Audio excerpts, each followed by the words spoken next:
So I went to Guatemala to visit my grandfather's property down there, and I got encountered a roadblock. After about 5 minutes of arguing with the passenger in the car, I decided to get out of the car and told the passenger not to get out no matter what happens. When I got out of the car to clear the roadblock, I cleared two rocks, and when I looked up, there was three bandits coming out of nowhere, two with machetes and one with a rock trying to rob me. They threw a rock at the car, blew out the taillight, and my friend drove off, and I was left there to fend for myself. So at first I was just letting them rob me, and they couldn't get my wallet out of my pocket, so they slapped me in the side with a machete. I was quite surprised and startled by that, but didn't do anything, had my hands up protecting my neck, and I said, go ahead and take it.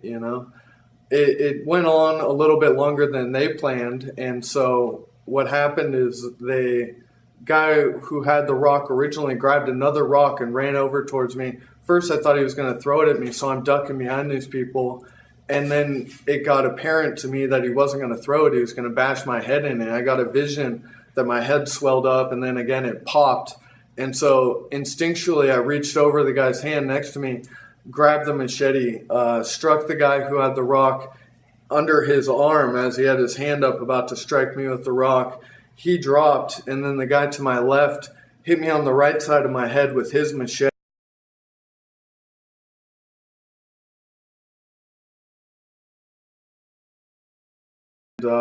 Clipped him just a little bit with the side of the machete. Then I turned around, and the third guy was still there, the one who I had taken the machete from. I pushed him down the hill, ran up on him like I was going to get him, but I had to go that way to get away too. And I said, tss, go. And he ran away and fell again and did the same thing. He ran away, and then I ran off and had to run about a mile up a hill to find the girl. And eventually she came back with two cops in her car. We went back down there, didn't find anything but my local phone.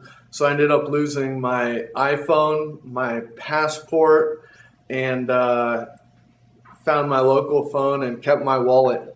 So all in all, it was probably one of the happiest days of my life, just knowing I'm alive. I would say that I probably look at it in the adverse sense of that my training helped me in that circumstance. I'm constantly training every day. So when I got into a situation like that, I didn't panic. I was really calm and aware. And these were three white belts, not saying that they weren't tough or strong or whatever. They had machetes. That's enough for me. I'm going to give them whatever they want.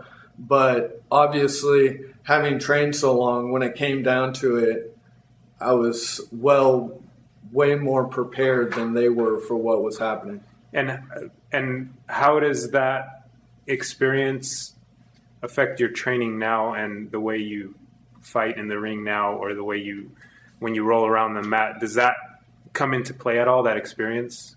Yeah, I'd say it comes into play. When I first got back after that trip, I kind of felt somewhat invincible, you might say, right? Going against three guys and surviving for your life, you're thinking, what can one guy do to you, And then you get a super advanced black belt, and then like Nick or Nate, and they humble you back down a little bit, But I definitely take that along with me now and feel, that nobody's going to scare me. I mean, without weapons, you're just going to come at me, and I'm really not worried. I never was in the past, but that might have something to do with why I survived as well.